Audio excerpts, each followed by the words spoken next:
Nagmamakaawa na daw po etong si Pulong Duterte. Pero, hindi naman direkta na nanggagaling sa kanya yung mga ganitong statement. Kadalasan daw ay etong si Harry Roque ang kanyang instrumento. Natural, magpapagamit si Harry Roque. Kasi nga, nakasangla ang kanyang kaluluwa sa mga Duterte. Sa tingin ko yan ang totoo. Kaya, hindi kayang tumiwalag na itong si Harry Roque sa mga Duterte dahil wala na rin siyang choice eh. Oh, ang dami na niyang banat at matinding paninira sa nasa Malacanang ngayon na si PBBM. Wala ka nang tatakbuhan. Kumakapit na lang itong si Harry Roque sa mga Duterte, lalo na po sa pag-asa ko na maluluklok sa pwesto ang isa na namang Duterte na si Sara nga.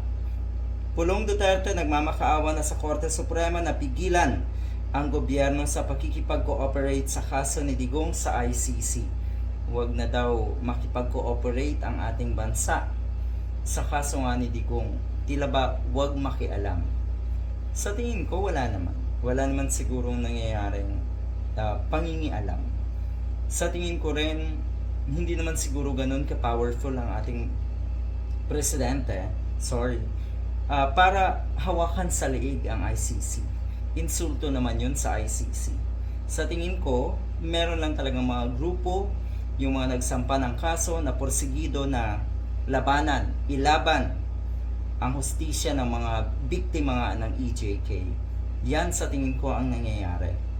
Nagmamakaawa na itong si Pulong, ang sinasabi dito sa isang pahina o memorandum inihain sa mataas na hukuman. Iginiit nga na si Pulong na nanatiling balido ang kanilang mga petisyon.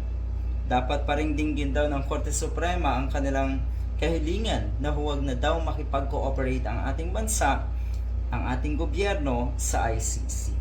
So tignan na, dapat in-establish nila muna, talaga bang nakikipag-cooperate? The same way, talaga bang kinidnap si Digong ng ating Pangulo, ng ating gobyerno at pinadala doon sa ibang bansa or sa ICC nga? Sabi ng isang nagkomento, pati rin daw ba sa Interpol kailangan hindi na makipag-cooperate ang ating gobyerno? Ang mangyayari niyan kasi lalong lalaganap ang korupsyon dito sa atin. Maglalakas loob or lalakas ang loob lalo ng mga magnanakaw sa gobyerno, kasi nga wala nang huhuli sa kanila kung sakaling sila ay mangulimbat ng limpak-limpak na yaman at mga ibang bansa. Good luck.